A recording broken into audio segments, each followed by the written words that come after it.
Hello student, मैं विकास आप सभी का एग्जाम मंथन 24/7 पर स्वागत करता हूं। तो आज से हम पॉलिटी पढ़ने जा रहे हैं। बेसिकली आज से नहीं, हमने एक क्लास पहले भी कर चुके हैं जिसके अंतर्गत मैंने आप सभी को पढ़ाया था प्रस्तावना। जिन्होंने नहीं देखी है जाइए सबसे पहले उस वीडियो को देखिए। इस वीडियो के बाद भी देख सकते हैं क्योंकि प्रस्तावना में और इस वीडियो में कोई रिलेशन नहीं है। उसमें हमने केवल उन टॉपिक्स पर, उन शब्दों पर बात की थी, उन वर्ड्स पर बात की थी जो कि अधिकतर एग्जामों में पूछे जाते हैं और मतलब समझा था आखिरकार क्या होता है प्रस्तावना का मतलब। तो आज का हमारा टॉपिक है वो है मूल अधिकार। आज से हम मूल अधिकार से ये मान लीजिए पॉलिटी शुरू कर रहे हैं। पर डे इसकी क्लास रहेगी, रेगुलर क्लासें रहेंगी। आपका काम है केवल वीडियो को आसानी से सुनना और समझना। देखिए, यदि आप नोट्स बनाते तो आपके लगभग 2 से 3 घंटे खराब हो सकते थे, जबकि मैं अपने नोट्स रेगुलर टेलीग्राम चैनल पर डाल रहा हूं तो आप वहां से जा सकते हैं और नोट्सों को ले सकते हैं और वीडियो को आसानी से देख सकते हैं, उसमें कोई दिक्कत नहीं है। कुछ बच्चों की शिकायत है प्रिंटेड नोट्स को लेकर। जिन को प्रिंटेड नोट्स चाहिए वो उन्हें थोड़ा वेट करना पड़ेगा। लॉकडाउन की वजह से अभी प्रिंट नहीं हो पा रहे हैं। जैसे ही लॉकडाउन हटेगा तुरंत उसके प्रिंटेड नोट्स डाल दिए जाएंगे। लेकिन आपसे शर्त यह है कि आपको रेगुलर रहना है चैनल पर, कुछ आपका छूटे ना। ठीक है, जैसे ही प्रिंटेड नोट्स आएंगे मैं तुरंत उन्हें टेलीग्राम चैनल पर डलवा दूंगा। लेकिन उसके लिए आप पहले टेलीग्राम चैनल ज्वाइन कर लीजिए। व्हाट्सएप ग्रुप पर मैं इसलिए नहीं डाल रहा हूं क्योंकि क्या होता है, व्हाट्सएप ग्रुप पे जो नए बच्चे ऐड होते हैं उन्हें पुराने नोट्स शो नहीं होते हैं, तो इससे मुझे बार बार सेंड करने पड़ते हैं नोट्स। तो आप जाइए टेलीग्राम चैनल एक बार ज्वाइन कर लीजिए। और व्हाट्सएप ग्रुप में भी डालता रहता हूं लेकिन वहां रेगुलर नहीं हो पाता है क्योंकि नए नए बच्चे ऐड होते रहते हैं, उन्हें भी एक्स्ट्रा सेंड करना पड़ता है, ये दिक्कत बनती है। तो जल्दी ही इसके प्रिंटेड नोट्स मिल जाएंगे। और आप सभी को वीडियो को अच्छे से देखना है, सुनना है। लाइव आया करें, लाइव आने से आपकी प्रॉब्लम सोल्व होंगी क्योंकि आप कमेंट करेंगे और आपको वहां बच्चे भी मिलेंगे डाउट बताने वाले, और उससे आपका रिवीजन भी होता रहेगा और चीजें लंबे समय तक याद रहेंगी। ठीक है, तो आज का हम टॉपिक शुरू करने वाले हैं। टॉपिक शुरू करने से पहले मैं आप सभी से कहना चाहता हूं, जो चैनल पर नए हैं वो चैनल को सब्सक्राइब कर लें, वीडियो को लाइक कर दे और वीडियो को एक बार शेयर कर दे, जिससे कि और भी बच्चे आकर देख सकें वीडियो लाइव। तो आइए हम आज का टॉपिक शुरू करते हैं जिसमें हम पढ़ने वाले हैं मूल अधिकार। मूल अधिकार पढ़ने से पहले हमें यह समझना होगा आखिरकार मूल अधिकारों की हमें जरूरत क्या पड़ी और क्या मतलब होता है मूल अधिकारों का। जैसा कि नाम से पता है अधिकार, अधिकार मतलब राइट्स। अधिकार क्या होंगे? आपका अगर किसी चीज पर अधिकार है तो आप उसे लेकर ही रहेंगे, चाहे बीच में कोई भी आ जाए। ऐसा होता है जैसे आपकी कोई चीज है और किसी ने ले ली तो आप उसे ले सकते हैं क्योंकि आपका अधिकार है, चाहे आपको लड़ना पड़े। तो ऐसा ही कुछ होता है मूल अधिकार। मूल अधिकार का मतलब है वह अधिकार जो हर एक व्यक्ति को, भारत के हर एक नागरिक को कम से कम मिले हैं। मतलब इतने तो हर किसी को मिले ही हैं, वो है मूल अधिकार। और किसके खिलाफ मिले हैं? ऐसा तो है नहीं कि आप किसी भी रोड चलते व्यक्ति से कहने लगे कि ये चीज मेरी है, ये मेरा मूल अधिकार दे। ऐसा तो होगा नहीं। ये मूल अधिकार मिले किसके प्रति हैं? यानी यदि आपको कोई चीज नहीं मिल पा रही है और आपका उस पर अधिकार है तो आप किससे शिकायत करेंगे? तो ये सबसे मेन चीज बनती है, आखिरकार मूल अधिकार हमें गवर्नमेंट ने किसके खिलाफ दिए हैं।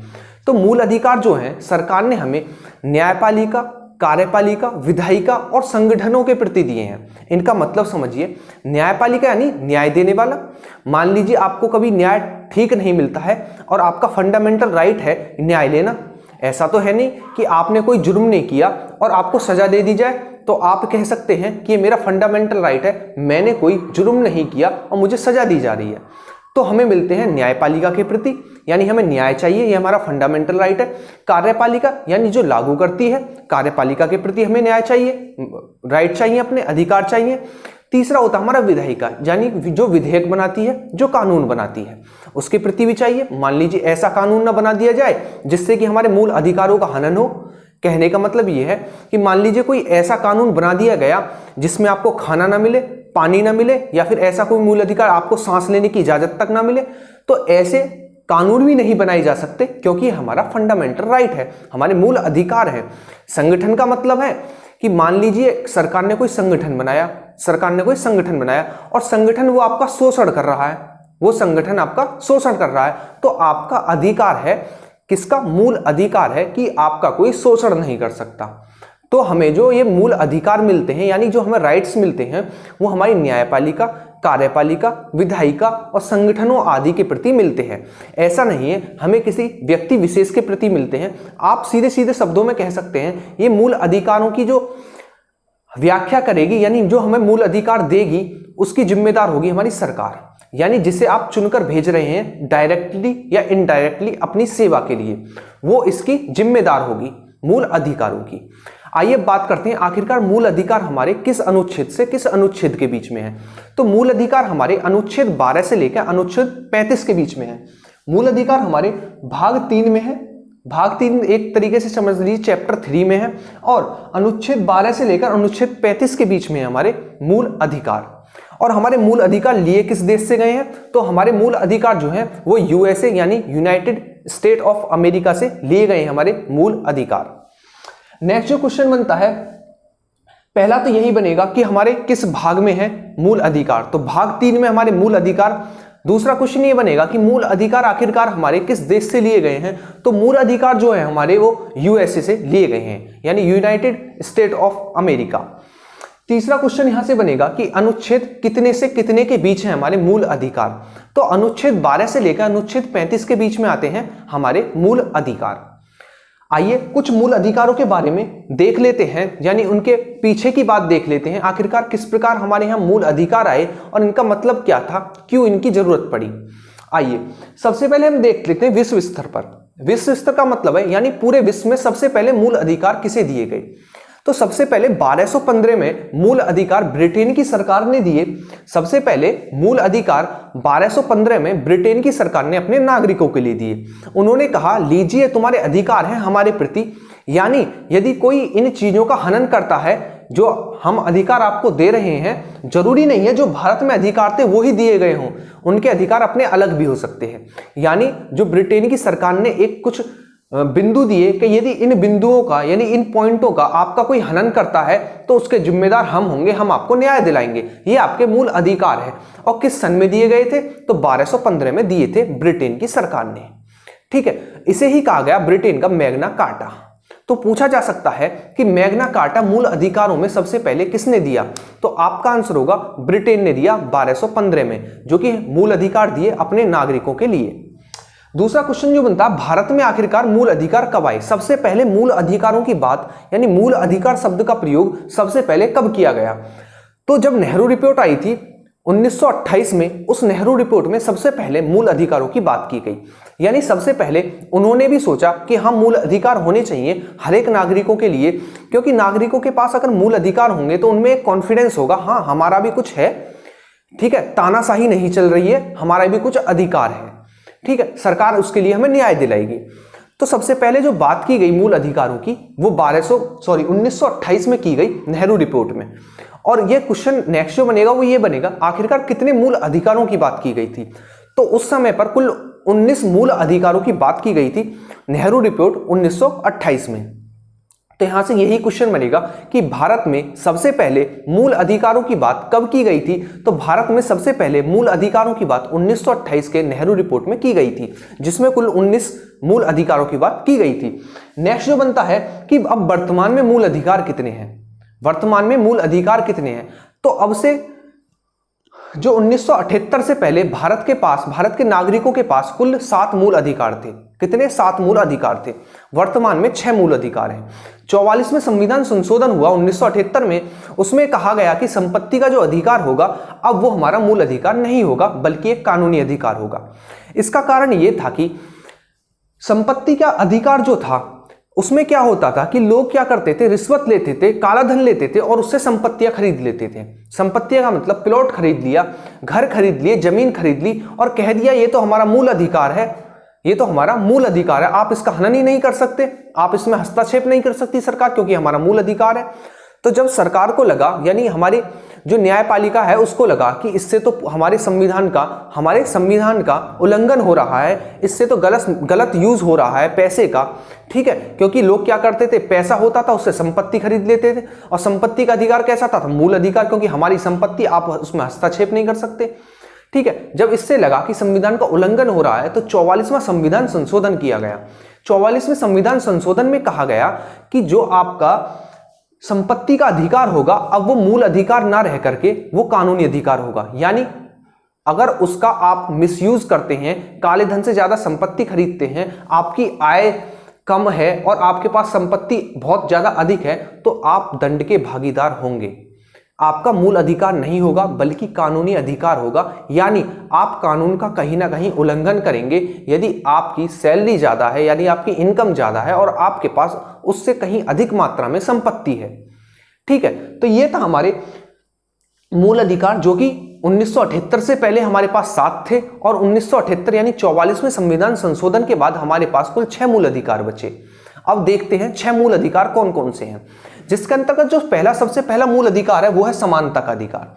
समानता का अधिकार का मतलब है इस वाले जो पॉइंट है इसमें जितने भी अनुच्छेद हैं वो हमें कहीं ना कहीं समानता दिखाएंगे। समानता यानी सभी व्यक्तियों में एक समानता का अधिकार दिखाएंगे, यानी कोई भेदभाव ना हो, कोई अस्पृश्यता छुआछूत ना हो, इस प्रकार की बराबरी दिखाएंगे।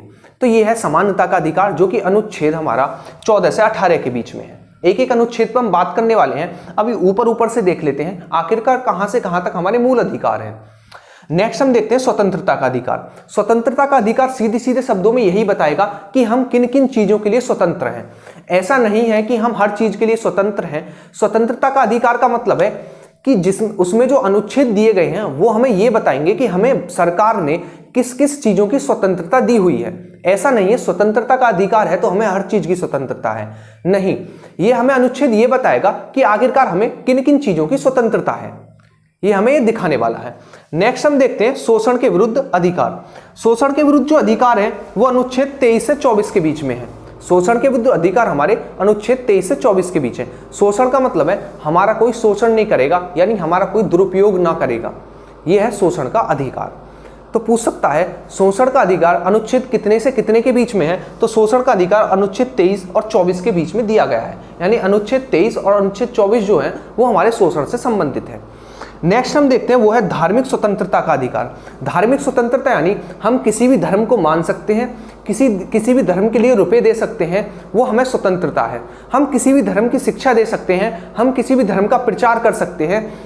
ना तो कोई सरकार का अपना धर्म होगा बल्कि सरकार सभी धर्मों को समान अधिकार देगी, यानी यदि वो कोई पॉलिसी बनाती है तो वो सभी धर्मों को अपने सामने एक नजरों में रख के बनाएगी। ऐसा नहीं है कि कोई सरकार अपना एक निजी धर्म लेकर आती है, नहीं, सरकार का कोई धर्म नहीं होगा बल्कि जो समाज में धर्म चल रहे हैं, जो समाज में धर्म है, जितने भी धर्म है, सरकार उनको समान मानेगी, यानी सरकार के लिए सभी धर्म समान होंगे। अगर कोई रणनीति या कोई पॉलिसी लेकर आती है सरकार तो सभी के लिए समान अधिकार दिए जाएंगे। और हमें ये स्वतंत्रता है धर्म के प्रति कि हम किसी भी धर्म को मान सकते हैं, किसी भी धर्म का प्रचार कर सकते हैं। ठीक है, ये है हमारे धर्म के प्रति स्वतंत्रता। नेक्स्ट है संस्कृति व शिक्षा का अधिकार। संस्कृति यानी हम अपनी संस्कृति को बचा सकते हैं। देखिए हर किसी की अपनी अपनी संस्कृति है, जैसे हिंदुओं की अपनी संस्कृति है, मुस्लिमों की अपनी संस्कृति है, ईसाइयों की अपनी संस्कृति है। ठीक है, ऐसा तो है नहीं सबकी संस्कृति एक है, हर किसी की अपनी अपनी संस्कृति है, यानी वो अपनी संस्कृति का संरक्षण कर सकते हैं किसी भी तरीके से, उन्हें इसकी स्वतंत्रता है। यानी हम भी अपनी संस्कृति बचा सकते हैं, ईसाई होगा वो भी बचा सकता है, मुस्लिम होगा वो भी बचा सकता है, हिंदू होगा वो भी बचा सकता है, सभी अपनी संस्कृति बचा सकते हैं, इसके लिए उन्हें छूट है। शिक्षा का अधिकार, इसके अंतर्गत शिक्षा, हम शिक्षा भी दे सकते हैं, अपनी संस्कृति से संबंधित शिक्षा भी दे सकते हैं। तो ये है हमारा संस्कृति व शिक्षा से संबंधित। और संस्कृति व शिक्षा का अधिकार अनुच्छेद कितने से कितने तक है, तो अनुच्छेद 29 व 30 में है हमारा शिक्षा का अधिकार। नेक्स्ट देखते हैं संवैधानिक उपचारों का अधिकार, जो कि हमारा लास्ट मूल अधिकार है। क्या है? संवैधानिक उपचारों का अधिकार, जो कि अनुच्छेद 32 में है। आइए अब हम देखते हैं एक एक अधिकार को, एक एक मूल अधिकार को। सबसे पहले हम देखेंगे समानता का अधिकार। समानता के अधिकार के अंतर्गत कौन सा अनुच्छेद आखिरकार क्या कहता है कि हमें समानता मिलती है और किन किन चीजों के ऊपर हम समान अधिकार रखते हैं, यानी किन किन चीजों पर हमें सरकार ने समान अधिकार दिए हैं भारत के प्रत्येक नागरिक को। ठीक है, तो आइए उन्हें ही देखते हैं। सबसे पहले देखते हैं समानता के अधिकार के अंतर्गत अनुच्छेद 14। आखिरकार अनुच्छेद 14 क्या कहता है समानता के अधिकार के अंतर्गत? जो अनुच्छेद 14 है वो कहता है कि हमें विधि के समक्ष समानता दी जाएगी। विधि का मतलब है कानून की नजरों में सभी समान होंगे, कानून की नजरों में सभी समान होंगे। देखिए ऐसा नहीं है कि कोई अमीर व्यक्ति है और कोई गरीब व्यक्ति है, कोई अमीर व्यक्ति है, कोई गरीब व्यक्ति है, दोनों ने चोरी की, ऐसा नहीं है कि अमीर व्यक्ति को कम सजा दी जाए और गरीब व्यक्ति को ज्यादा दी जाए, या फिर गरीब व्यक्ति को कम दी जाए, ठीक है, अमीर व्यक्ति को ज्यादा दी जाए। ऐसा कहीं भी प्रावधान नहीं है। यानी कहने का मतलब है कि कानून की नजरों में सभी समान होंगे, चाहे वो कितना ही गरीब हो, चाहे वो कितना ही अमीर हो, चाहे वो अपाहिज क्यों ना हो। यदि वो कानून का उल्लंघन करता है तो उसकी नजरों में सभी समान होंगे। ठीक है, ये है हमारा विधि के समक्ष समानता, यानी कानून के समक्ष समानता। लेकिन इसमें भी कुछ अपवाद है। अपवाद का मतलब कि हमारे राष्ट्रपति, प्रधानमंत्री, राज्यपाल, उपराज्यपाल, सांसद, सीएम, ठीक है, विधायक, ये सभी जब अपने पद पर कार्य कर रहे होंगे, तो इन पर कोई भी कानूनी केस नहीं दर्ज किया जा सकता। यह है हमारी विधि के समक्ष समानता। तो अपवाद आपको याद रखना। अपवाद कौन सा है? हमारे राष्ट्रपति, प्रधानमंत्री, उपराष्ट्रपति, राज्यपाल, उपराज्यपाल, जितने भी ये हमारे बड़े बड़े पद हैं, इनके लिए यदि अपने पद पर कार्यरत हैं तो इन पर कोई भी कानूनी कार्यवाही नहीं की जाएगी। ये कहता है हमारा अनुच्छेद 14। नेक्स्ट देखते हैं अनुच्छेद 15 क्या कहता है। अनुच्छेद 15 कहता है धर्म, मूलवंश, जाति, लिंग व जन्म स्थान के आधार पर हम भेदभाव नहीं करेंगे। यानी हम सभी समान होंगे। जाति, धर्म, मूलवंश, जन्म स्थान पर हम सभी समान होंगे। कहने का मतलब है, धर्म के आधार पर कहने का मतलब है कि यदि किसी का धर्म हिंदू है या मुस्लिम है, हमें उससे कोई भी भेदभाव नहीं करना है। यानी हिंदू हो, मुस्लिम हो, ईसाई हो, धर्म हो, हम सभी धर्मों को समान मानेंगे, उसके ऊपर हम भेदभाव नहीं करेंगे। ऐसा नहीं है कि हम ईसाइयों से बिल्कुल ही नहीं बोल रहे हैं, उनसे भेदभाव कर रहे हैं या उनके साथ कोई बदतमीजी कर रहे हैं, नहीं। कोई भी धर्म हो, हमें उनसे भेदभाव नहीं करना है, हमारे लिए सभी समान होंगे। ठीक है। दूसरा है हमारा मूल वंश, यानी किसी का वंश कुछ भी हो, हमें उसके आधार पर भी कोई भी भेदभाव नहीं करना है। तीसरा है जाति। जाति कुछ भी हो, जाट हो, गुर्जर हो, कुछ भी हो आप, हम उसके भी आधार पर कोई भी भेदभाव नहीं करेंगे। चाहे कास्ट नीची हो, चाहे ऊंची हो, ठीक है, इसके आधार पर हमें भेदभाव नहीं करना है। आपने बहुत जगह देखा होगा, जो लोअर कास्ट वाले होते हैं वो धरती पर बैठ जाते हैं अपर कास्ट वाले की तुलना में। तो हमें यही सब खत्म करना है, हमें यही भेदभाव खत्म करना है। यानी जाति के आधार पर हमें भेदभाव नहीं करना है, जाति के आधार पर भेदभाव नहीं करना है। वो जाति के आधार पर भी तो भेदभाव है। जो जमींदारों के घरों में या खेतों में काम करते हैं वो जमीन पर बैठते हैं, जबकि जमींदार ऊपर बैठता है, तो ये जाति का ही तो अंतर है। यानी हमें जाति के आधार पर भी भेदभाव नहीं करना है। नेक्स्ट जो है वो है अनुच्छेद 16। अनुच्छेद 16 कहता है कि लोक नियोजन के लिए सभी के लिए समान अधिकार होगा। लोक नियोजन का मतलब है सरकारी नौकरियां, एक तरीके से समझिए सरकारी नौकरियां, यानी सरकारी नौकरियों पे या सरकारी पदों के लिए सभी समान होंगे। ऐसा नहीं है किसी को कुछ प्रॉफिट मिल रहा है, किसी को कुछ लॉस मिल रहा है। लेकिन यहीं पर एक और अनुच्छेद निकल के आता है, अनुच्छेद 16 भाग 4। अनुच्छेद 16 भाग 4 क्या कहता है कि किन्हीं परिस्थितियों में यदि आवश्यकता पड़ेगी तो SC ST, ठीक है, SC ST व अन्य पिछड़ा वर्ग जैसे OBC, ठीक है, पिछड़ा वर्ग व अन्य पिछड़ा वर्ग यानी SC ST व OBC के लिए आरक्षण दिया जाएगा यदि आवश्यकता होगी तो। ऐसा नहीं है कि आवश्यकता नहीं है फिर भी आरक्षण दिया जाए, ऐसा लिखा हुआ है संविधान में। अब का मैं कह नहीं सकता कि क्या चल रहा है, लेकिन संविधान में ऐसा लिखा हुआ है कि अगर आवश्यकता पड़ी तो SC ST व OBC के लिए आरक्षण दिया जाएगा। यह कहता है हमारा अनुच्छेद 16 भाग 4। जबकि अनुच्छेद 16 कहता है कि लोक नियोजन यानी सरकारी जो नौकरियां होंगी, यानी सरकारी जो पद होंगे, उनके लिए सभी के लिए समान अधिकार होगा। यानी किसी को ज्यादा प्रॉफिट व किसी को लॉस नहीं दिया जाएगा, सभी के लिए समान अधिकार होगा। जो अनुच्छेद 17 है वो कहता है अस्पृश्यता का अंत। अस्पृश्यता का मतलब होता है छुआछूत। छुआछूत का मतलब सीधे आप समझ रहे होंगे छूने से, ठीक है। ऐसा नहीं है कि आप कोई नीची कास्ट का समझकर उससे छू नहीं रहे हैं, आप समझ रहे हैं इसे छूने से मुझे रोग हो जाएगा या फिर इसके झूठा खाने से मेरी इज्जत खराब हो जाएगी, मेरा धर्म भ्रष्ट हो जाएगा। तो हमें यह भी नहीं सोचना है। अनुच्छेद 17 हमारा यही कहता है कि हमें अस्पृश्यता का अंत करना है, यानी हमें छुआछूत का अंत करना है। यानी हमें सबसे भेदभाव नहीं रखना है, मेल मिलाप से रहना है, ठीक है। ऐसा नहीं है कि आपने किसी लोअर कास्ट वाले को छू लिया और फिर जाकर गंगा जी में नहा रहे हो, तो ऐसा छुआछूत भी हमें नहीं दिखाना है, समझे आप। तो छुआछूत का मतलब था ये, छुआछूत का अंत यानी अस्पृश्यता का अंत करना है, ये कहता है अनुच्छेद 17। अब देखते हैं अनुच्छेद 18 क्या कहता है, जो कि समानता के अधिकार के अंतर्गत हमारा लास्ट अनुच्छेद है। तो अनुच्छेद 18 कहता है हमारा उपाधियों का अंत। उपाधियों का अंत क्या का मतलब है, यानी आप कोई भी उपाधि धारण करेंगे उससे पहले आपको सरकार से अनुमति लेनी होगी, सरकार से अनुमति लेनी होगी। मान लीजिए आप नाइटहुड की उपाधि नाइटहुड की उपाधि विदेश द्वारा दी जा रही है आपको, और आपने वो उपाधि धारण कर ली बिना सरकार की अनुमति के, तो यह उपाधि नहीं मानी जाएगी भारत में, क्योंकि सरकार ने इसका आदेश नहीं दिया कि आप जाइए उपाधि धारण कीजिए। लेकिन यहां पर भी कुछ अपवाद है। अपवाद का मतलब जैसे भारत रत्न, पद्म भूषण, पद्म विभूषण, पद्म श्री और जैसे शैक्षिक उपाधियां, इन्हें हम धारण कर सकते हैं बिना सरकार की अनुमति की, ठीक है, क्योंकि इन्हें सरकार ही तो प्रदान करती है। जब सरकार प्रदान कर रही है तो उसकी अनुमति तो पहले से ही हो गई। समझना पड़ेगा ना इन चीजों को। जैसे कि अनुच्छेद 18 कहता है उपाधियों का अंत। इसका मतलब समझिए दोबारा से। उपाधियों का अंत का मतलब है, यानी आप कोई उपाधि धारण करेंगे, जैसे कि नाइटहुड की उपाधि दी जाती है, शायद इंग्लैंड में दी जाती है नाइटहुड की उपाधि। यदि आपको नाइटहुड की उपाधि दी जा रही है, आपने नाइटहुड की उपाधि ले ली और आप भारत आ गए और आप कहने लगे कि मैं नाइटहुड हूं, तो ये गलत है, क्योंकि भारत सरकार ने आपको यदि आदेश नहीं दिया है तो आप उस उपाधि को नहीं धारण कर सकते हैं। ये कहती है हमारी अनुच्छेद 18। लेकिन इसके अंतर्गत भी जो हमारे 1954 में चालू हुए भारत रत्न, पद्म श्री, पद्म विभूषण, ये जो जितने भी शैक्षिक उपाधियां हैं, इनके लिए हमें सरकार की अनुमति की जरूरत नहीं है, क्योंकि इन्हें हमें सरकार ही प्रदान करती है। जब सरकार प्रदान करती है तो सरकार ने अनुमति तो खुद को दे ही दी होगी जब इसे प्रदान किया गया होगा। तो ये थे हमारा समानता का अधिकार। अब जो हम नेक्स्ट देखने वाले हैं वो है हमारा स्वतंत्रता का अधिकार और शोषण के विरुद्ध अधिकार। नेक्स्ट हम देखेंगे किसके प्रति, सबसे पहले देखते हैं स्वतंत्रता का अधिकार, यानी क्या कहता है हमारा स्वतंत्रता का अधिकार। स्वतंत्रता के अधिकार के अंतर्गत जो हम सबसे पहले पढ़ेंगे वो होगा अनुच्छेद 19। अनुच्छेद 19 भी कई पार्टों में डिवाइड है, तो आइए हम एक एक को समझते हैं। जैसे कि अनुच्छेद 1 के, ये क्या कहता है, ये कहता है वाक एवं अभिव्यक्ति की स्वतंत्रता। यानी वाक का मतलब बोलना, अभिव्यक्ति का मतलब अभिव्यक्त करना, अपने अंदर की बातों को बोलना, उसकी हमें स्वतंत्रता है।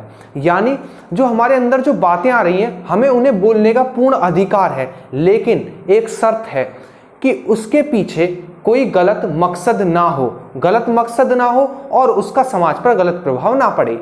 ये कहता है हमारा अनुच्छेद 1 के, ठीक है ना, 1A। ये अनुच्छेद 19 1A जो भाग है यही कहता है कि हम बोल सकते हैं कुछ भी, लेकिन उसका समाज पर गलत प्रभाव ना पड़े। कहने का मतलब ये है कि मान लीजिए आपके समाज में कुछ गलत कार्य हो रहा है या आपके प्रति कुछ गलत कार्य हो रहा है, तो आपको पूर्ण अधिकार है कि आप बोल सकते हैं उस बारे में। समाज के हित में बोल सकते हैं, अपने हित में बोल सकते हैं, किसी के भी हित में बोल सकते हैं। लेकिन यदि आप ऐसा कुछ बोलते हैं जिससे समाज पर गलत प्रभाव पड़े, फॉर एग्जाम्पल आप गालियां दे रहे हैं जिससे लेडीजों पर गलत प्रभाव पड़ रहा है समाज की, तो आपको यह बोलने का अधिकार नहीं है। बोलने के अधिकार की सीमा, वाक की स्वतंत्रता की सीमा वहीं तक है जहां तक हमारे समाज पर, हमारे लोगों पर और खुद हम पर उसका गलत प्रभाव ना पड़े। यह हमारी वाक की स्वतंत्रता और अभिव्यक्ति की स्वतंत्रता। अनुच्छेद 19 1 के, अनुच्छेद 19 1 खा या फिर 1B जो कहता है वो ये कहता है कि शांतिपूर्ण व निरायुध तरीके से हम सम्मेलन में शामिल हो सकते हैं। आपने देखा होगा सम्मेलन होते हैं, बड़े बड़े सम्मेलन होते हैं, हम उसमें शामिल हो सकते हैं, लेकिन एक शर्त है कि हम निरायुद्ध, यानी हमारा मकसद किसी युद्ध या फिर किसी विद्रोह का ना हो। दूसरा कि हम शांतिपूर्ण तरीके से शामिल हो। शांतिपूर्ण का मतलब बिल्कुल जो सम्मेलन चल रहा हो वो शांतिपूर्ण हो, उसका कुछ गलत मकसद ना हो, ठीक है, तो हम सम्मेलन में शामिल हो सकते हैं। ऐसा कोई भी रोक नहीं है कि हम सम्मेलन या फिर किसी में शामिल नहीं हो सकते, हम हो सकते हैं, लेकिन उसके पीछे कोई भी गलत मकसद ना हो। अनुच्छेद 1 या फिर 1C कहता है कि संगम, संघ व संगठन आदि बनाने का पूर्ण अधिकार है। पूर्ण अधिकार है। संगम का मतलब होता है, जैसे प्राचीन काल में संगम काल आपने सुना होगा, संगम काल का मतलब होता था कि समितियां, यानी जो हमारी समितियां होती थी, ठीक है, उसे कहते थे हम संगम। तो हम समितियां कर सकते हैं, संघ बना सकते हैं, ठीक है, आपने सुना होगा छात्र संघ, ठीक है ना, अध्यापक संघ, हम संघ भी बना सकते हैं। संगठन, हम संगठन भी बना सकते हैं, जैसे कैंसर के प्रति संगठन बना हुआ है, हर चीज के प्रति संगठन बने हुए हैं, ठीक है। प्राइवेट संगठन है, गवर्नमेंट संगठन है, संगठन किसी भी प्रकार के हो सकते हैं, ठीक है। शामिल उसमें व्यक्ति ही होगा, तो जो शक्तियां व्यक्ति को दी गई हैं वही शक्तियां संगठन को भी मिलेंगी। यानी अगर संगठन गलत कार्य कर रहा है, इसका मतलब उसमें अंदर बैठे व्यक्ति गलत कार्य कर रहे हैं, ठीक है। तो इसीलिए संगम, संघ और संगठन, हम तीनों में शामिल हो सकते हैं, तीनों बना सकते हैं, बशर्ते कि उसका कोई गलत मकसद ना हो और किसी हथियार वगैरह को लेकर हम एंट्री नहीं कर सकते हैं किसी भी संघ, संगम या संगठन या फिर किसी सम्मेलन में, ठीक है। उसका गलत प्रभाव ना हो या उसमें कुछ रणनीति ना चल रही हो, ठीक है। यह है हमारा किसका, अनुच्छेद 1 गा कहता है कि हम संगम, संघ, संगठन आदि बनाने की स्वतंत्रता है, लेकिन उसका कोई गलत प्रभाव ना पड़े, समाज पर गलत प्रभाव ना पड़े। मान लीजिए कोई ऐसा संगठन है, रोज वो इकट्ठे हो रहे हैं, ठीक है, पता पड़ी कुछ दिन बाद उनके पास हथियार निकले और वो समाज के किसी वर्ग या किसी समुदाय को हानि पहुंचाने का रणनीति बना रहे थे, तो हम ऐसा नहीं कर सकते हैं। यदि इसके पीछे कोई गलत प्रभाव न होगा तो पुलिस भी उसका सहयोग करती है, पुलिस प्रशासन भी उसका सहयोग करता है, ठीक है। तो यह कहता है हमारा अनुच्छेद 1 ग। अनुच्छेद 1 घ कहता है कि भारत में आबंध संचरण की स्वतंत्रता। आबंध मतलब हम पर कोई बंधन नहीं होगा, हम पर कोई रोक नहीं होगी, हम भारत में कहीं भी स्वतंत्रता है घूमने के लिए। फॉर एग्जांपल आप एग्जाम देने जाते हो तो कहीं किसी का महाराष्ट्र है, किसी का तेलंगाना है, किसी का आंध्र प्रदेश है, ठीक है, किसी का यूपी है, बिहार है, तो आप पर कभी रोक लगाई गई है कि आप इस राज्य में जा सकते हैं, इस राज्य में नहीं जा सकते हैं? नहीं, भारत में पूर्ण रूप से हम स्वतंत्र हैं, हम किसी भी राज्य में जा सकते हैं। आबंध है मतलब हम पर कोई बंधन नहीं है पूरे भारत में विचरण करने के लिए, ठीक है। यह कहता है अनुच्छेद 1 घ। क्या कहता है, भारत में आबंध संचरण की स्वतंत्रता, यानी भारत में बिना बंधन के संचरण यानी घूमने की स्वतंत्रता। अनुच्छेद 1 डा कहता है कि भारत में कहीं भी निवास की स्वतंत्रता है, लेकिन सरकार ने जिन राज्यों को विशेष राज्य का दर्जा दिया हुआ है हम उसमें स्थायी निवास नहीं कर सकते हैं। हाँ, कुछ समय का निवास कर सकते हैं लेकिन स्थायी निवास नहीं कर सकते हैं। मान लीजिए आप एग्जाम देने गए, आपको 2 दिन पहले पहुंच गए, आप एक दिन आपका एग्जाम में निकला, अगले दिन आप लेट हो गए, तो कुल मिलाकर आप 5 दिन रहे। यानी हम नॉर्मली 1 हफ्ते 2 हफ्ते रह सकते हैं किसी कार्य से, किसी बिजनेस के काम से, किसी अपने कारोबार से, किसी से भी रह सकते हैं कुछ दिन कुछ महीने, लेकिन हम परमानेंट नहीं रह सकते उन राज्यों में जिन राज्यों को सरकार ने विशेष राज्य का दर्जा दिया हुआ है। अन्य जो विशेष राज्य के दर्जे के अंतर्गत नहीं आते हैं हम उसमें स्थायी निवास भी कर सकते हैं। यह कहता है हमारा अनुच्छेद 1 डा। क्या कहता है कि भारत में कहीं भी निवास की स्वतंत्रता है, लेकिन उन राज्यों में हम स्थायी निवास नहीं कर सकते हैं जहां पर सरकार ने उन्हें क्या कहते हैं विशेष राज्य का दर्जा दिया हुआ है, ठीक है। नेक्स्ट हम देखते हैं, वो है अनुच्छेद 1 6। 1 6 कहता है कि जीवन या जीविका के लिए हम कोई कारोबार, अपना कोई व्यापार, ठीक है ना, अपनी कोई दुकान, कुछ भी हो हम कर सकते हैं, खोलने की हमें स्वतंत्रता है।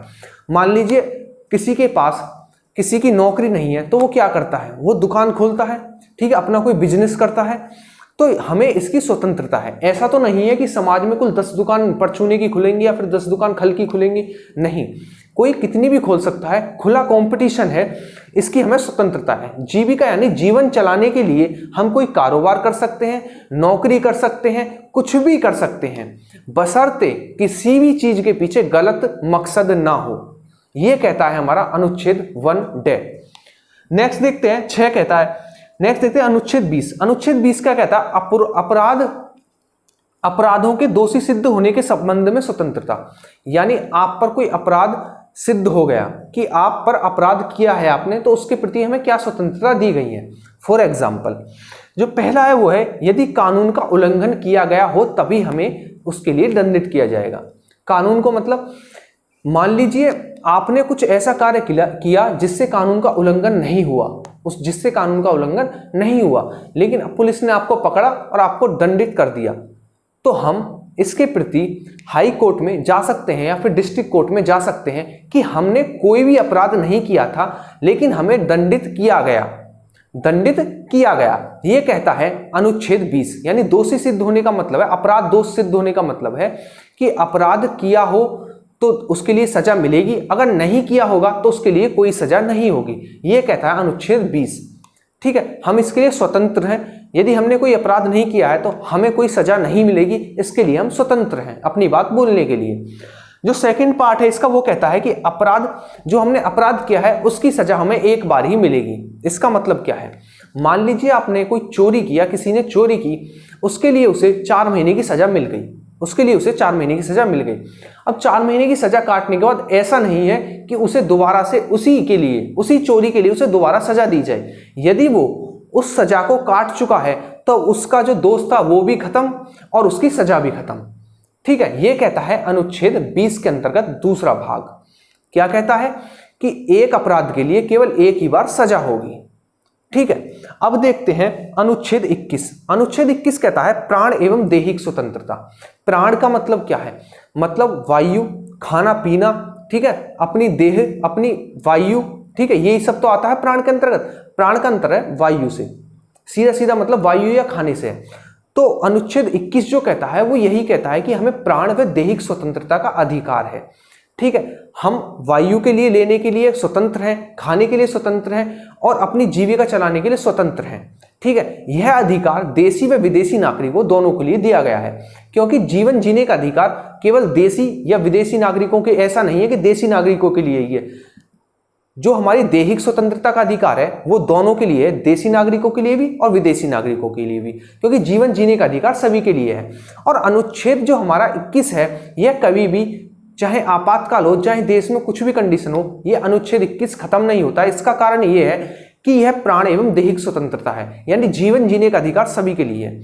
सबसे अच्छा एग्जाम्पल कोरोना, इस टाइम पर कोरोना चल रहा है, आपातकाल भी लगा, जो भी हुआ, लेकिन प्राण एवं दैहिक स्वतंत्रता के लिए सरकार ने खाना भिजवा रही है, दुकान खुलवा रही है। ऐसा तो नहीं है कि सरकार ने ये कहा हो जो आपके घर में है उसी से काम चलाइए, उसके बाद हमें नहीं पता कि क्या होगा। ऐसा नहीं किया, वो हर काम करा रही है, हर दुकानें खुलवा रही है जो जरूरतमंद है। तो यही कहती है प्राण एवं दैहिक स्वतंत्रता। ठीक है, जीवन जीने के लिए आवश्यकताएं पूरी करना। नेक्स्ट है वो है अनुच्छेद 21 भाग 1। अनुच्छेद 21 का कहता है कि 6 से 14 साल के जो बच्चे होंगे उनके लिए निःशुल्क शिक्षा उपलब्ध करानी होगी, इसके लिए वो स्वतंत्र है। ठीक है, वो 6 से 14 वर्ष के लिए सरकार जो होगी, जितने बच्चे होंगे 6 से 14 वर्ष के, उनके लिए फ्री शिक्षा देगी, ये कहती है सरकार। और ये किस संविधान संशोधन में जोड़ा गया था, तो 86वें संविधान संशोधन 2002 द्वारा जोड़ा गया था। तो क्वेश्चन बनता है कि जो हमारा 21 के है, यानी 6 से 14 साल के जो बच्चे होंगे उनके लिए निःशुल्क शिक्षा प्रोवाइड कराई जाएगी, यह किस संविधान संशोधन द्वारा जोड़ा गया था, तो 86वें संविधान संशोधन 2002 के द्वारा जोड़ा गया था। ठीक है, उसके बाद देखते हैं अनुच्छेद 22, जो कि हमारा स्वतंत्रता के अंतर्गत लास्ट अनुच्छेद है। अनुच्छेद 22 कहता है कि कुछ स्थितियों में गिरफ्तारी के प्रति स्वतंत्रता, यदि पुलिस आपको गिरफ्तार कर लेती है तो आपको कौन कौन सी स्वतंत्रता दी जाएंगी गिरफ्तार होने के बाद भी, ये कहता है अनुच्छेद 22। आइए उन्हें देखते हैं। सबसे पहला तो यही कहता है कि गिरफ्तारी का कारण बताया जाएगा। मान लीजिए आपको पुलिस गिरफ्तार करने आई तो सबसे पहले आपको उसका कारण बताएगी, यानी आपको गिरफ्तार क्यों किया जा रहा है। मान लीजिए आपको गिरफ्तार भी कर लिया, आप पे बजा भी दिया, पता पड़ी आप तो कोई और ही व्यक्ति थे। ठीक है, तो पुलिस पहले कन्फर्मेशन करेगी, आपसे बात करेगी, आपको इसका कारण भी बताएगी। यदि आप इसको सिद्ध कर देते हो कि नहीं मैं वो व्यक्ति नहीं हूं या मैं वो व्यक्ति हूं, जो भी है, लेकिन पुलिस को उसका कारण बताना पड़ेगा कि आखिरकार किस के लिए आपको गिरफ्तार किया जा रहा है। ठीक है, जो इसका दूसरा भाग है वो कहता है कि अपनी रुचि के आधार पर, हम अपनी रुचि के आधार पर अपना वकील चुन सकते हैं। रुचि के आधार पर मतलब मान लीजिए आपके घर में, मान लीजिए आप या कोई भी अकेला व्यक्ति है, उसको पुलिस पकड़ कर ले गई, तो उसके लिए तो कोई वकील लेकर आएगा नहीं। तो हमें गिरफ्तार होने के बाद भी यह स्वतंत्रता प्राप्त है कि हम अपना वकील गिरफ्तार होने के टाइम पर भी कर सकते हैं। यानी हम जेल में बंद हैं या पुलिस कस्टडी में हैं, तो हम अपना वकील करने के लिए स्वतंत्र हैं अपनी रुचि के आधार पर। हम परामर्श ले सकते हैं, सरकारी वकील या फिर किसी भी वकील से हम परामर्श ले सकते हैं। यह कहता है हमारा अनुच्छेद 22 का दूसरा पार्ट। जो हमारा अनुच्छेद 22 का तीसरा पार्ट है वो कहता है कि अगर किसी व्यक्ति को गिरफ्तार किया गया है, यदि किसी व्यक्ति को गिरफ्तार किया गया है तो उसे 24 घंटे के अंदर न्यायालय में पेश करना होगा। यह कहता है हमारा अनुच्छेद 22 का भाग 3। ठीक है ना। अनुच्छेद 22 भाग 3 कहता है कि 24 घंटे के अंदर जिस भी व्यक्ति को गिरफ्तार किया गया है उसे न्यायालय में पेश किया जाएगा। लेकिन अगर पेश नहीं किया गया तो उसके लिए पुलिस जिम्मेदार होगी और इसके बीच में आने जाने का जो टाइम होगा वो काउंट नहीं होगा। यानी पुलिस को न्यायालय पहुंचने में कितना टाइम लगा, बीच में क्या हुआ, उसका टाइम कभी भी काउंट नहीं होता है। समय वो काउंट होता है जो गिरफ्तार किया गया, जब एफआईआर दर्ज की गई, जब एफआईआर कागजों में दर्ज हो गई, उसके बाद में न्यायालय में पेश किया गया, वो टाइम, बस बीच वाला कोई टाइम नहीं होगा जिसमें वो रोड से न्यायालय तक गई। ठीक है। यदि अब न्यायालय नहीं पहुंच पाए या फिर नहीं पहुंचाया उन्होंने किसी मुजरिम को, तो उसके लिए पुलिस जिम्मेदार होगी। और यदि पहुंचाने में असमर्थ है या फिर कुछ ऐसा काम आ गया देश में या कुछ भी ऐसी विपत्ति आ जाती है, कुछ भी हो जाता है, तो वो न्यायालय से परमिशन ले सकते हैं। वो कह सकते हैं कि हमें ये प्रॉब्लम है, हम अभी लेकर नहीं आ सकते, और न्यायालय इसकी अनुमति दे देगा, तो आपको या फिर मतलब पुलिस को यह स्वतंत्रता है कि वो 24 घंटे के बाद भी ले जा सकती है। ठीक है, ये कहता है अनुच्छेद 24 का भाग 4। ठीक है, तो ये थे हमारे अनुच्छेद, जिसके अंतर्गत हमने सबसे पहले जो पढ़ा था, ये पढ़ा हमने स्वतंत्रता का अधिकार। स्वतंत्रता का अधिकार के अंतर्गत हमने क्या क्या पढ़ा? अनुच्छेद 19, 20, 21 और 22, ये थे हमारे स्वतंत्रता के अधिकार। इसके बाद जो हमारे बचे शोषण के अधिकार, धर्म की स्वतंत्रता का अधिकार, ठीक है, और अपनी संस्कृति का अधिकार, इन सभी को हम कवर करेंगे। हमारे 4 अधिकार बच रहे हैं, हमने 2 अधिकार कंप्लीट कर लिए हैं। ठीक है, तो मिलेंगे अपनी नेक्स्ट वीडियो में, जो कि होगा इसका पार्ट 2। इसके पार्ट 2 को कंप्लीट करने के बाद इसके ऊपर हम क्वेश्चन आंसर भी करेंगे। जैसा कि हमने प्रस्तावना कर ली है, तो प्रस्तावना के बाद भी क्वेश्चन आंसर करेंगे। प्रस्तावना और मूल अधिकारों के क्वेश्चन आंसर कर लेंगे एक वीडियो में। हर वीडियो के बाद, मतलब हर टॉपिक के बाद क्वेश्चन जरूर करेंगे जो कि एनसीईआरटी से लिए गए होंगे। तो आपका काम है सपोर्ट करना, सपोर्ट भी ऐसा करना जिससे कि हमारा भी कॉन्फिडेंस बढ़े। आपको क्या करना है? चैनल को सब्सक्राइब करना है, वीडियो को लाइक करना है और शेयर करना है। जिन जिन स्टूडेंट्स को इसकी कंप्लीट पीडीएफ चाहिए जो मैंने बोर्ड पर बोला है, जाइए डिस्क्रिप्शन में टेलीग्राम चैनल की लिंक है, उससे टेलीग्राम चैनल ज्वाइन कीजिए और वहां से पीडीएफ आप डाउनलोड कर सकते हैं। क्योंकि तुरंत बाद, वीडियो के तुरंत बाद, लेक्चर के तुरंत बाद वहां मैं पीडीएफ डाल देता हूं जो मेरे हैंड रिटन है। प्रिंटेड पीडीएफ जल्दी ही आपको मिल जाएगी लॉकडाउन के बाद। ठीक है, मिलते हैं अपनी नेक्स्ट वीडियो में। आप तुरंत जाइए टेलीग्राम चैनल ज्वाइन कीजिए और वहां से पीडीएफ डाउनलोड करके अपना रिवीजन कीजिए। Thank you.